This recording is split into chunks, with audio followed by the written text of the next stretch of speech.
Assalamualaikum warahmatullahi wabarakatuh. Bismillahirrahmanirrahim. Tabarakalladzi nazzalal furqana ala 'abdihi liyakuna lil 'alamin nadhira. Allahumma shalli wa sallim ala sayyidina Maulana Muhammad wa ala alihi wa sahbihi asma'in. Amma ba'du. Semua pengurus PBNU yang saya hormati, semua habaib, semua ulama yang saya hormati, wabil khusus Kiai Haji Abdul Manan, Ketua Lembaga Dakwah PBNU, yang meskipun mondoknya hanya 3 bulan ini sebetulnya problem, sehingga saya kesini ini sebetulnya tidak pernah merasa ibadah. Ini bukan dakwah, ini show dakwah. Jadi yang namanya dakwah itu ya orang-orang di kampung nggak bisa ngaji diajarin ngaji, seperti saya di Jogja, di Rembang. Kalau ini show dakwah, dan ini ada agak kesalahan karena mondoknya hanya 3 bulan. Jadi tidak bisa bedakan mana dakwah, mana show dakwah. Ini jelas show itu. Mungkin yang benar-benar dakwah yang sekarang sedang bikin masjid di pedalaman Kalimantan, pedalaman Sulawesi, atau saudara-saudara kita yang di Korea, saya kemarin di Korea, itu dakwah betul. Kalau ini agak-agak tontonan. Ya tapi masih bagus lah, melihat wajahnya habib ulama itu ibadah. Tapi begini ya, yang jelas saya berharap sekali, saya diundang sekali ini saja, jangan diulang. Karena mencintai ulama itu baik, tapi ngatur ulama itu dosa. Ini jadi ini harus dicatat. Jadi Imam Malik itu kalau diundang tuh marah, meskipun yang undang tuh seorang raja zaman itu, Harun ar-Rasyid. Beliau minta supaya Imam Malik baca Muwatta di istana untuk anak-anaknya, padahal seorang presiden mau ngajari anak-anaknya. Imam Malik marah, masyhur gitu, al ilmu yu'ta la ya'ti, ilmu disowani, ora kok ilmu yang sowan. Di mana-mana timba itu ke sumur apa sumur yang ketimba? Timba ke sumur. Ini agak kecelakaan. Pakai air pump. air pump katanya. Sudah banyak air. Sehingga saya kata orang banyak itu di SK-kan PBNU, tapi itu tidak pernah saya pikir. Karena saya melakukan kebaikan itu sebelum dapat SK. Saya ngajar sebelum dapat SK, saya dakwah di mana-mana sebelum dapat apa? SK saya langsung minallahi ta'ala, dari Allah Ta'ala. Jadi kalau PBNU niatnya ikrar bahwa orang yang sudah manfaat diangkat, itu saya terima. Tapi kalau merasa ngangkat saya, tak lawan di pengadilan itu. Karena saya sudah jadi kiai sebelum diangkat PBNU. Ya ini saksikan ya para muhibin saya.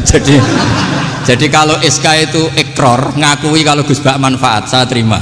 Kan hanya ikrar saja, Pak. Tapi kalau merasa ngangkat dari bawah ke atas, itu tak lawan sampai apa? Pengadilan, sampai di akhirat. Tersangkanya ya yang sedang jabat sekarang itu. Tapi saya yakin enggak, Kiai Miftahul Ahyar itu orang alim, karena alumni Sidogiri dan menantunya Syekh Duki. Di antara gurunya itu pernah mbah mertua saya, karena istri saya orang Sidogiri. Beliau juga besanan sama keluarga Lasem, saya ini Durriyah Lasem. Pak Said Akil juga orang alim, mbah-mbahnya juga orang alim. Baru kemarin nyocokkan nasab sama saya. Buyut-buyutnya beliau itu adik buyut saya, pernah cocokkan sama saya. Gus, saya sama saya tua mana? Tua saya, buyut kamu adik buyut saya, kata saya gitu. Tapi saya tetap hormat sama beliau karena ya pernah sepuh umurnya setidaknya. Jadi saya ulang lagi, ngaji seperti ini itu sebetulnya lebih ke show, pertunjukan. Supaya pertunjukan ini tidak dosa, saya isi ngaji betulan. Tapi jangan diulang. Karena biasa ngaji rutin. Saya di Jogja tafsir Jalalain sudah juz 23. Pernah khatam hikam. Sekarang Nashihul Ibad separuh. Saya ngaji di Sidogiri Itkon, di Sarang Balaghatul Quran, di Hajen Lubul Usul, tapi sarahnya yang Thariqatul Husul, sarahnya Mbah Sahal Mahfud. Jadi baru di sini ngaji bersaing sama orang yang mondok berapa? 3 bulan. Ini masalah. Masalah. Nggak boleh mondok itu harus buat tulis zaman. Tapi ya tidak apa-apa, mungkin laduni ya. Jadi kalau mondok cepet itu kemungkinannya apa? Laduni. Begini, tapi saya tertarik apa yang dikatakan Kiai Haji Abdul Manan tadi menyangkut kalimat tauhid. Saya ngaji di mana-mana bilang, kalau ngaji itu yang tahqiq itu detail. Detail itu bahasa Arabnya tahqiq. Jadi kita misalnya berpikir secara jernih, orang yang kafir 70 tahun itu pasti menjadi muslim karena melafadzkan la ilaha illallah. Dan itu bi ijma'il ulama. Semua ulama mengatakan demikian. Saya ulang lagi, itu bi ijma'il ulama. Karena mansus di Quran ada ayat qulil ladzina kafaru iyantahu yughfar lahum ma qad salaf. Kalau orang yang kafir 70 tahun bisa dihilangkan kekafirannya hanya dengan kalimat la ilaha illallah Muhammadur Rasulullah. Berarti kalimat ini statusnya apa? Penghilang kekafiran, apa? Penghilang kekafiran. Lalu ada kelompok yang mengatakan gara-gara kalimat la ilaha illallah dan pegang patok nisan itu orang menjadi kafir. Ini kan jadi paradok. Lafat yang kita statuskan sebagai penghilang kekafiran dengan lafat yang sama orang menjadi kafir. Itu nggak ketemu nalar. Mbok nalar paling apapun tetap nggak ketemu. Kecuali tadi ya dalilnya pokok yang ngotot tadi. Itu memang kacau itu. Tapi alhamdulillah mereka insya Allah ya sadar. Kamu jangan bayangkan mereka tidak sadar terus, berarti kamu doanya jelek.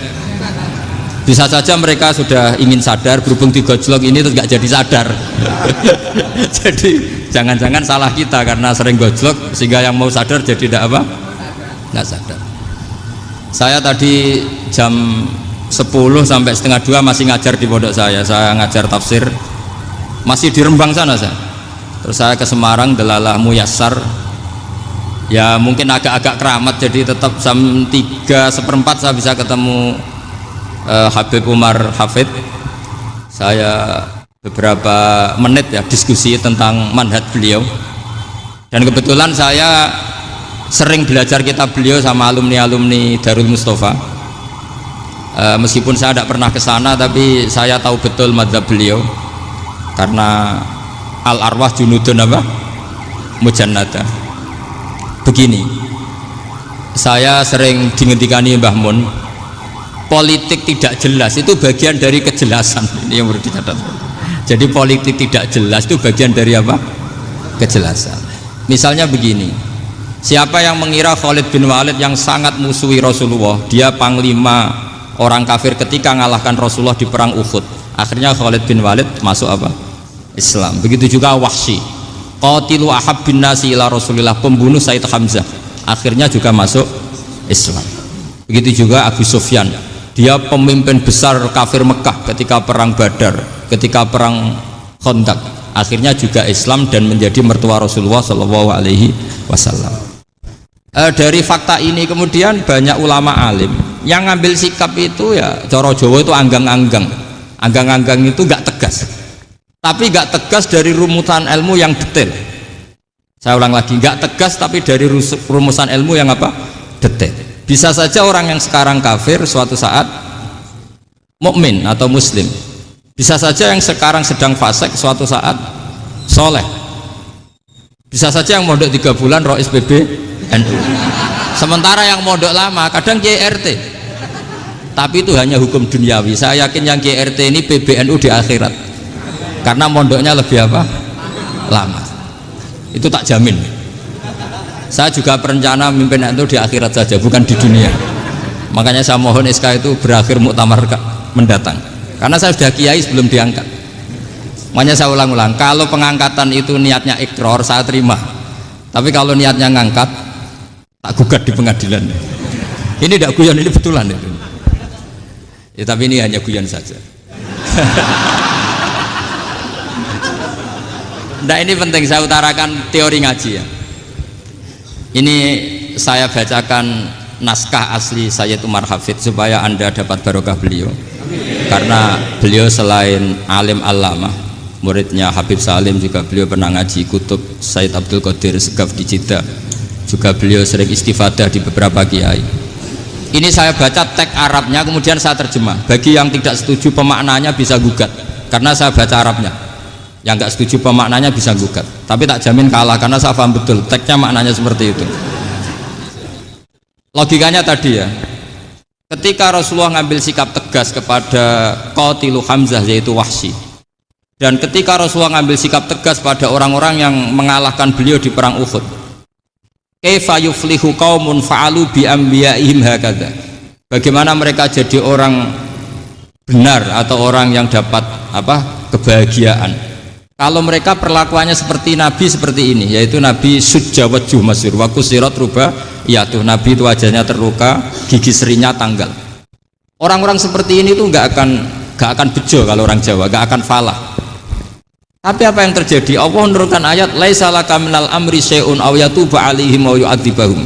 Muhammad itu bukan wilayah kamu ngecap orang, menstigmasi orang itu tidak wilayah kamu. Saya bisa saja mengampuni mereka atau menyiksa saya itu atau menyiksa mereka itu wilayah saya, kata Allah. Saya bisa saja mengampuni mereka atau menyiksa mereka itu wilayah saya. Sehingga akhirnya apa? Rasulullah tidak ngambil sikap yang mungkin orang lain mengatakan itu tidak tegas, tapi itu kearifan. Betul, akhirnya Wahsy malah masuk Islam. Khalid bin Walid panglimanya juga masuk Islam. Dan beberapa orang kafir juga masuk Islam, termasuk mimbenihim, ketuanya yaitu Abu Sufyan. Ini penting saya utarakan. Makanya ini saya baca pembenaran dari konstruksi pikiran tadi. Nah ini supaya khas. Ini khasnya orang mondok 10 tahun nih. Jadi ini tak baca ini. Nah, biar jelas ini nanti tagnya persis ya, tidak saya rubah. Ini di kitabnya Habib Umar Hafid, namanya itu Taujihun Nabi Limardoti Bari. Kalau diterjemah ya mengarahkan orang yang sadar. Nabi itu orang yang sadar, ya sampai ini termasuk orang yang sadar. Limardoti Rabbi, menuju mendapat ridho Tuhan atau Allah Subhanahu wa taala. Saya baca tagnya ini di halaman 179. Ini tidak ada yang saya rubah, tidak saya kurangi. Bismillahirrahmanirrahim. Fala budda an nuwattina qulubana ala annana khadamatu ahli hadzal qaul wa yattali'u wa min qulubina annana na'taqidu imkaniyata ayyasfa fi ahadina yaumal qiyamati man huwal ana kafirun yuslimu faya'lu sya'nu indal haqqi fayakunu sababan li khalasika fil qiyamah yumkinu dzalik. Jadi kita para dai, para kiai itu adalah khodamatu hadal kaun. Kita ini adalah pelayan alam raya ini yang selalu berharap alam ini akan lebih baik. Orang yang sekarang sedang kafir bisa saja nanti yang nyafaati kamu di akhirat, yaitu mereka masuk Islam lalu Islamnya lebih serius, akhirnya punya hak syafaat. Sementara kamu Islam mulai kecil tapi biasa-biasa saja seperti ini, mulai dulu ngaji terus sama Ki Abdul Manan, nggak pernah yang ngisi ngaji, itu artinya nggak ada perkembangan. Makanya saya nggak ingin ngaji lagi, karena saya ingin perkembangan Anda nanti tukang mengisi, bukan yang diisi. Kalau saya nanti ngaji lagi di sini, artinya Anda kalau tetap mendengarkan itu tidak ada perkembangan. Pantes saja sing mulang Gus Bahak sampean sing ngaji. Sekali-kali ada perkembangan, saya ngaji sampean yang mulang, itu bagus itu. Meskipun itu perkembangan yang menyesatkan.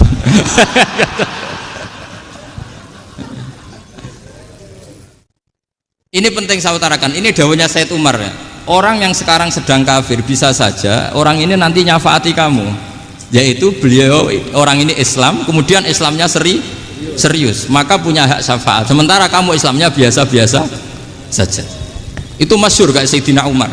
Sayyidina Umar Islam di hari itu langsung makomnya makom yang a'la, sehingga mengalahkan yang sudah Islam lebih lama. Karena Islamnya Umar itu menjadi izzatul Islam betul. Makanya jangan benci orang tegas teman-teman, kadang ya ada baiknya.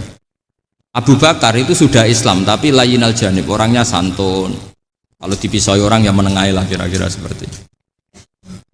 Begitu juga Bilal, Ammar, Suhaib. Singkat cerita, Rasulullah itu sering dibully ya, sering disiksa orang-orang kafir. Rasulullah berharap, wah kalau yang Islam gini terus repot. Melihat Umar ini petarung di pasar Uka, dia dapat uang itu kalau tarung, menangan. Kata Rasulullah, kalau ini yang Islam ya bagus. Beliau berdoa, Allahumma aizal Islam bi Umar. Itu kira-kira 2 hari dari doa beliau, Umar masuk Islam. Itu pertama masuk Islam itu orang-orang kafir diparani. Kalau kamu ganggu Rasulullah Muhammad tak bunuh. Semenjak itu orang kafir yang gentenan sembunyi. Sehingga kata para mereka yang Islam, Islam selalu jaya mut aslama Umar, ketika Umar masuk Islam. Itu dalam satu hari Islam itu Rasulullah sudah ngendikan Umar yang Islam sehari ini imannya kalau ditimbang separuh ahli dunia masih unggul sama Islamnya Umar. Nah bisa saja seperti itu. Jadi saya minta sama teman-teman yang mencintai ilmu, tidak tegas itu bagian dari ketegasan dalam ilmiah, karena kita ini tidak mengendalikan dunia, tidak mengendalikan hidayat, hanya Allah piyambak yang ngasih apa? Hidayat. Maka sikap kita laisa laka minal amri syai'un aw yatuba alaihim aw yu'adzibahum. Rasulullah yang ahabbul khalqi ilallah saja tidak boleh tegas karena semuanya potensi itu ada. Cuma kita tegas dalam kebenaran saja, tapi nggak perlu tegas dalam mengawal kebenaran. Kenapa demikian? Karena Islam ini agama yang akan dijaga Allah ila yaumil. Yang jaga Islam bukan PBNU, bukan PP Muhammadiyah, bukan kiai. Yang menjaga Islam namun Allah Subhanahu wa ta'ala. Makanya Sayyidina Umar itu kalau disuruh mikir Islam itu nggak mau betul. Masyhur itu dalam tarikh-tarikh. Umar mimpin itu sukses, banyak futuhat. Singkat cerita akhirnya orang tuh kelangenan, wah kalau Umar meninggal kayak apa. Sehingga Abdullah bin Umar setiap jalan-jalan tuh dibully, kalau sekarang dibully. Ya Abdullah bin Umar, bapak kamu itu gimana? Sudah sepuh mau meninggal kok tidak suksesi. Kalau saja ada orang penggembala kemudian meninggalkan kambingnya di hutan, kamu anggap orang yang mudoyik enggak, menyanyiakan kambing itu enggak? Ya iya, kata Abdul bin Umar.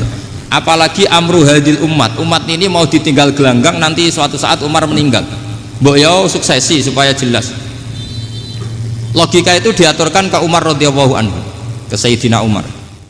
Pertama Umar agak tertarik dengan logika itu. Lama-lama beliau marah. Tidak jadi. Saya tetap tidak akan istikhlaf, tidak akan suksesi, dan saya tidak akan mikir Islam, katanya. Islam akan diurus oleh Allah Subhanahu. Terus beliau ngendikan, Islam ini jalan ketika ditinggal Abu Bakar, bahkan ketika ditinggal ahabbul khalqi ilallah akramul khalqi indallah, yaitu Rasulullah Muhammad sallallahu alaihi wasallam. Coba Islam dulu dipimpin Abdul Qadir ketua wali, dipimpin Wali Songo, dipimpin orang top. Sekarang dipimpin mondok 3 bulan jalan. Karena Islam yang ngatur Allah Subhanahu wa ta'ala. Jadi ini penting. Loh coba ustadz tuh banyak yang nggak bisa ngaji loh, tapi ya laku ya nggak masalah. Loh saya kemarin di Korea seminggu itu TKI jadi khotib, ada yang jadi mufti, ada yang jadi suriah. Itu ada yang di sana jadi suriah, pulang ke kampung angon kambing lagi. Loh itu teman saya kenal. Suriah Korea. Iya suriah Korea tapi. Artinya gini, bahkan masjid semua yang di Korea itu didirikan oleh TKI dan TKW. Mereka digerakkan Allah untuk mikir agama, karena agama ini milik Allah.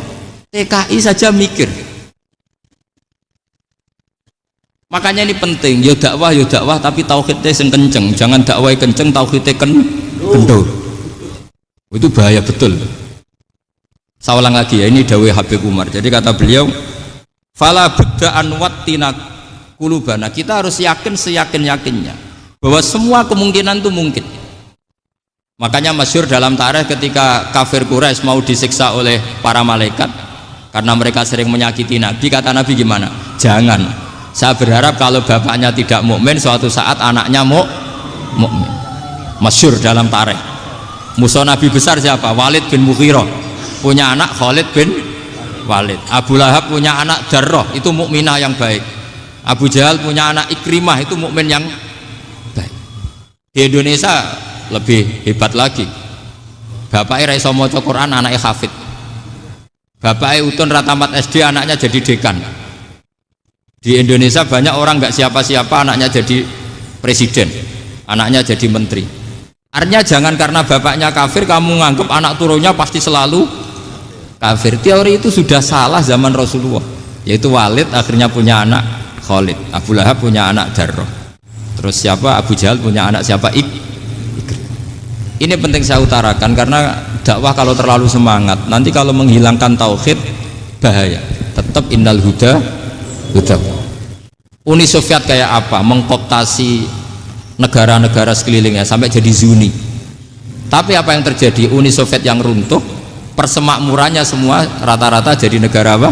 Islam, kayak Uzbek, kayak Ceknya, kayak apa-apa. Karena agama ini diurus Allah.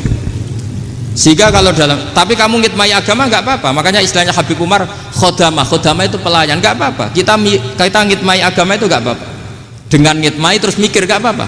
Tapi jangan mikir yang merasa kalau kita mati, wah nanti agama ini kukut karena saya mati. Kamu itu siapa? Agama Islam ini tidak pernah dipasrahkan kamu. Diurus oleh Allah Subhanahu wa Ta'ala sendiri. Sehingga ketika Wali Songo meninggal, agama ini tambah kuat sampai sekarang. Kecil saya itu kalau pengajian susahnya bukan main, harus izin sana sini. Sekarang setiap pengajian polseknya datang, polresnya datang, nggak ada intel, nggak ada apa. Padahal kiai dulu sama kiai sekarang itu kira-kira alim mana? Raden kiai dulu. Mbah Hasyim Asy'ari itu ngarang kitab sampai dibaca di Yaman. Saya sering baca juga kitab beliau, Risalatu Ahli Sunnah wal Jamaah. Kiai sekarang mau terjemah aja kadang salah memahami. Tapi ya Islam tetap jalan karena Islam ini dikawal, dijaga oleh Allah Subhanahu wa Ta'ala. Maka kalau dalam cerita tarikh sirahnya Ibnu Ishaq itu, tauhid itu penting.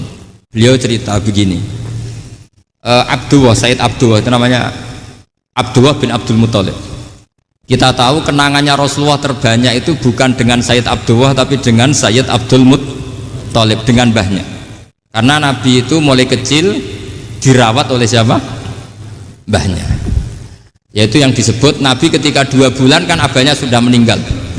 Ya saya baca ya, pakai bahasa Arab biar jadi bid'ah. Nanti kalau bahasa Indonesia ada bid'ah. Tidak betul. Diba atau berjanji sebenarnya itu kitab sejarah, berhubung dibaca bahasa Arab terus kayak mantra. Terus yang belakang mau nyenggai soleh aleh, sehingga kubu sebelah bilang tuh khurafat dan bid'ah. Coba diterjemah ini, coba nanti saya baca bahasa Arab.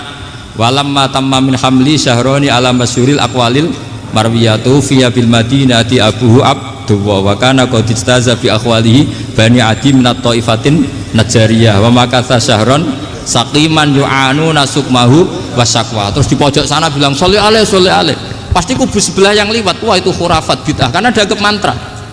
Padahal artinya coba sampean baca bahasa Indonesia, ketika hamil Rasulullah umur 2 bulan, abahnya meninggal di kota Abwa. Kota Abwa adalah kota keluarga besar ibunya Sayyid Abdullah. Kebetulan pas ke sana beliau sakit sampai 1 bulan dirawat. Bid'ahnya di mana kalau diterjemah? Wong itu kitab tarikh. Makanya saya nggak tahu yang membidah-bidahkan tiba itu karena tadi. Tapi sampean juga ikut salah karena nyenggai sholawatan tok itu.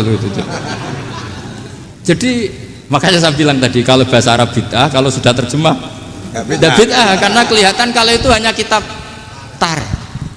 Loh, coba bid'ahnya di mana? Wa ba'du fa'aqulu wa Muhammad bin Abdullah bin Abdul Muthalib bin Hasyim. Itu kalau diterjemahkan, kamu harus tahu siapa nama Muhammad. Muhammad punya abah siapa? Rasulullah Muhammad Abdullah. Punya abah siapa? Abdul Mut. Punya abah siapa? Hasyim. Coba baca gitu di kubu sebelah. Oh iya berhubung kok baca bahasa Arab. Wa ba'du faqul wa Muhammad bin Abdullah bin Abdul Muthalib bin Hasyim. Jadi itu hanya salah baca saja. Maksudnya salah yang ngukumi, bukan salah yang baca, salah yang apa? Ngukumi. Sayyid Abdullah ini orang yang tauhidnya sangat kuat. Sayyid Abdul Muthalib lebih kuat lagi. Saya cerita sedikit betapa pentingnya tauhid. Ketika pasukan Abraha bawa pasukan gajah mau menyerang apa? Ka'bah. Itu sebelum menyerang itu semua aset-aset milik orang kafir Quraisy, milik orang Quraisy lah, itu ditawan, diambil, termasuk milik Sayyid Abdul Muthalib, milik Abdul Muthalib. Terus ketika mau masuk Ka'bah, mau masuk Mekah, kata Abraha, man sayyidu hadal wadi, siapa yang kamu tuakan, yang kamu pertuan di sini? Oh, Abdul Muthalib. Abdul Muthalib itu dipanggil, itu auranya luar biasa. Abraha yang di tempat perkemahannya itu harus duduk di atas karena dia raja, itu duduk di atas gak berani, saking wibawanya Abdul Muthalib, ini mbahnya Rasulullah. Akhirnya Abraha bilang gini, saya duduk di bawah tidak mungkin karena saya raja, kamu duduk jejer saya tidak mungkin karena nanti umat saya kecewa karena raja kok disaingin gitu. Ya sudah, sambil berdiri-diri kita ngomong. Akhirnya Sayyid Abdul Muthalib tadi Diomongin gini, saya itu tidak ingin merusak orang-orang Mekah, orang-orang Quraisy. Saya hanya kecewa punya tempat ibadah dikencingi, diberakin sehingga saya mau merubuhkan Ka'bah. Tapi dengan damai, nggak ada perang. Apa jawabnya Abdul Muthalib? Lucu. Nggak apa-apa, Ka'bah kamu robohkan silakan, nggak apa-apa. Yang penting unta saya yang kamu sita kembalikan. Harta saya yang 100 unta kamu sita kamu kembalikan. Itu Abraha kagetnya bukan main. Kaget karena kamu itu pemimpin apa? Tadi saya hormat kamu karena kamu tak anggap orang hebat. Hadhil Ka'bah dinu abaika. Ini Ka'bah itu agama kamu. Pas saya hancurkan kok kamu tenang-tenang saja. Padahal pas mau saya hancurkan kamu tenang-tenang saja. Malah tanya unta kamu itu gimana? Apa jawabnya Abdul Muthalib?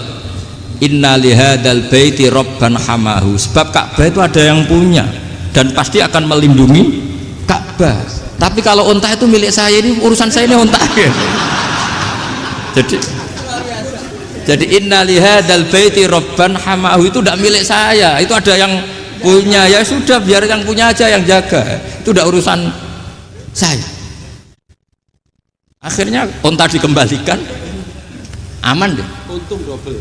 Terus akhirnya dia ke Ka'bah, fa'akhudha bi halaqatil bab, karena dulu apa itu halaqatil bab, karena dulu itu yang dipakai apa itu pegangan itu bentuknya apa, bulat, makanya diistilahkan halaqah apa, bulat. Kalau sekarang halaqah ilmiah itu seminar, benar. Halaqah itu buruhi lain lagi. Ya. Pegang terus bilang gini, kata Abdul Muthalib, ya Allah, Ka'bah ini mau dihancurkan oleh Abraha, Ka'bah ini milik kamu. Saya mau ke gunung, mau melihat apa yang kau lakukan terhadap orang yang mau merusak Ka'bah. Abdul Muthalib bilang ke umatnya, wa ya qaumi, ayo kita ke gunung melihat ma fa'ala rabbuna, apa yang akan dilakukan Tuhan kita terhadap orang yang mau menghancurkan Ka'bah.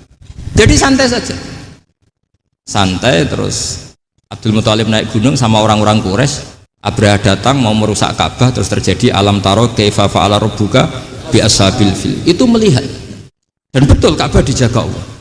Islam juga gitu. Ketika Islam dikooptasi Uni Soviet, semua ulama, semua wali perasaannya hanya nunggu kehancuran Uni Soviet, karena pasti agama ini dijaga Allah. Saya setiap sholat, setiap munajat, kata ketika baca Rabbana lakal hamdu bil samawati wa mil'ul ardi. Dulu saya iskal itu janggal.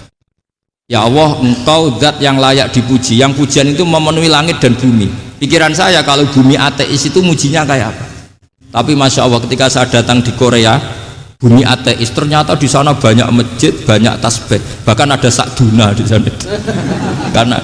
Karena Allah sudah ngendikan lakal hamdu mil'us samawati wa mil'ul ardi.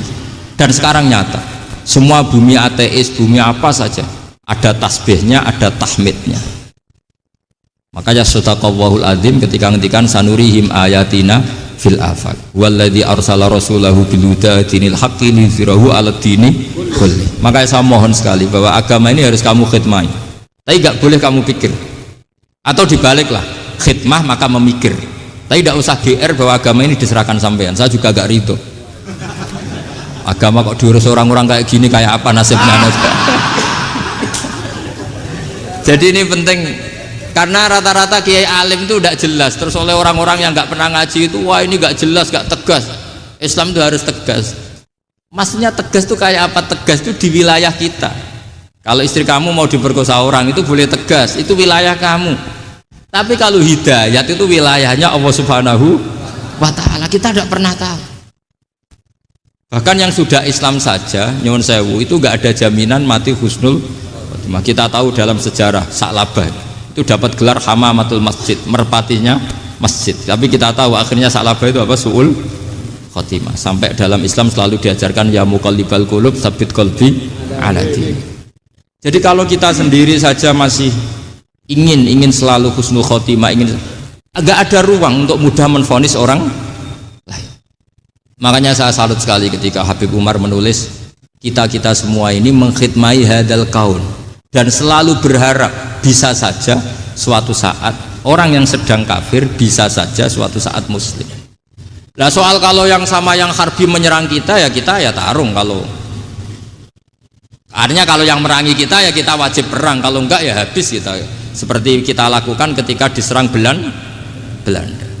Tapi ketika mereka musta'man, dhimmi, mu'ahad, orang-orang kafir yang mau berdamai dengan kita, ya kita damai. Sebagaimana yang dilakukan Rasulullah SAW ketika berdamai dengan kafir Quraisy yang dipimpin Suhail bin Amr. Masyhur itu dalam tarikh. Singkat cerita kan Sayyidina Ali ini pernah konflik sama orang Khawarij. Kata Sayyidina Ali, ya sudahlah, namanya kita musuhan, kita tidak usah ketemu, pakai mediator, kata Sayyidina Ali. Kata orang Khawarij, ini apa-apaan kok butuh mediator, nggak ada Qur'annya, nggak ada hadisnya. Kira-kira kalau Pak Sayyidina Ali orang Jawa, nggak ada apa tidak tahu. Walhasil Sayyidina Ali akhirnya baca ayat, wa in khiftum shiqaqa bainihima fab'atsu hakaman min ahli wa hakaman min ahliya. Jika suami istri tengah konflik, maka yang keluarga suami kirim mediator, yang keluarga perempuan juga kirim. Terus kata Sayyidina Ali, wa amru ummati Muhammad a'dhamu min amri rajulin wa imra'atin.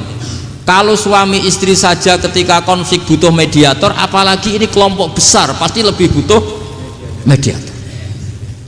Akhirnya lalu mediatornya siapa? Kata Sayyidina Ali, ya siapa saja yang penting baik. Ditunjuk seseorang, diprotes sama orang Khawarij, ini orang nggak kredibel. Oh, ini. Terus Sayyidina Ali marah-marah. Rasulullah itu pernah berdamai dengan orang, bahkan orang itu kafir, yaitu Sulhul Hudaybiyah. Nabi itu berdamai dengan orang yang bernama Suhail bin Amr, ketika itu kafir. Makanya ini menunjukkan bahwa musolahah ma'al kufar itu boleh demi kelangsungan bernegara, berbangsa. Kamu tidak usah meragukan reputasi NU. Ketika dulu kafirnya kafir harbi zaman Belanda, ya Mbah Hasim fatwa apa? Jihad. Jadi jangan kira tidak tegas, kita tegas sekali, justru kita yang punya masa lalu tegas. Tapi kepada siapa dan dalam konteks apa? Paham ya? Terus ini penting sekali untuk dijernihkan. Ini saya baca berikutnya nanti, tidak supaya tahqiq saya syukur sekali, saya tadi sekaligus minta ijazah sama Habib Umar, dan memang saya ngaji ini lama sama teman-teman alumni Yaman, cuma belum pernah ketemu mu'alifnya. Tadi saya ketemu minta ijazah itu dan beliau senang sekali, bahkan sempat bikin tulisan di kitab saya ini. Sama tidak perlu baca, karena kalau bisa ya biasa, kalau tidak bisa malu ya sudah, tidak usah baca sudah. Terus ini kata beliau, ini masih saya teruskan. Nahnu min hadhil intilaqah naktasibu thabatana wa quwwata yaqinina wa illa fa fil ardi mu'aridun wa muntaqidun wa mukhalifun min akhyarin wa asyrarin sholihin wa fasikin muslimin wa kuffar. Kalau kamu punya satu metode ilmiah, metode dakwah, kamu harus siap, karena pasti ada yang menentang. Yang menentang itu ya mulai orang soleh, tidak soleh, orang macam-macam. Jadi kalau sudah punya manhaj, memang dari awal harus siap apa? Ditentang. Jadi misalnya PBNU punya kebijakan apa, ya sudah siap saja dibully. Itu pasti itu, karena nggak ada manusia semua suka, semua benci. Kata beliau, anta in kunta fi syakkin min hadzal maslak wal manhaj fattabi man syi'ta wasaha angka ghaniyah wa in kunta ala yaqinin annahu al huda wa mirasun nubuwah wa annahu haqiqatu tarjamatil ahdi ma'rab fala tata'atsar min kalami ahadin yakunu mangkana. Jadi intinya kita mengawal Islam secara rahmatanil alamin itu justru kita berharap menjadi simpatik dan menjadikan mereka menjadi Islam. Jangan ketika simpatik dianggap gak tegas. Saya masih ingat betul dawuh Mbah Mun, hak sekseni, kata beliau, saya masih ingat kalimatnya, sekseni akurat tegas itu berdasar ayat laisalaka minal amri syai'un aw yatuba alaihim aw yu'adzibahum, karena potensi sosial itu bisa rubah. Orang yang sekarang kawan kamu bisa saja suatu saat jadi musuh, yang sekarang musuh kamu bisa saja suatu saat jadi kawan. Terus kamu ngambil sikap tegas dalam sesuatu yang nggak stabil seperti ini, lalu tegas itu kan nggak pada tempatnya. Makanya yang seperti ini kata Allah pakai asa itu menawa-menawa. Asa wahu ayyaj'ala bainakum wa bainal ladzina ataitum minhum mawaddah. Bisa saja orang yang sekarang musuhan dengan kamu suatu saat dijadikan mawaddah. Kamu udah mawaddah itu saling mengasihi. Kamu udah usah tanya, wallahu qadir, kata Allah, karena Allah mampu. Jadi dalam hukum-hukum sosial Allah seringnya bilang apa? asa. Misalnya wasa antakrahu syai'a wa huwa khairul lakum, wasa antuhibbu syai'a wa huwa syarrul lakum. Karena masalah sosial ini semuanya asa, yang pernah tahu siapa? Bisa saja sekarang saya Rois Suriah, nanti SK-nya nggak turun lagi, tapi saya tidak apa-apa. Bisa saja nanti santri 10 tahun dipimpin 3 bulan, nggak apa-apa. Bolak-balik nggak apa-apa, saya tidak akan kecewa. Karena masya Allahu kana wa malam yasa lam yakun. Assalamualaikum warahmatullahi wabarakatuh.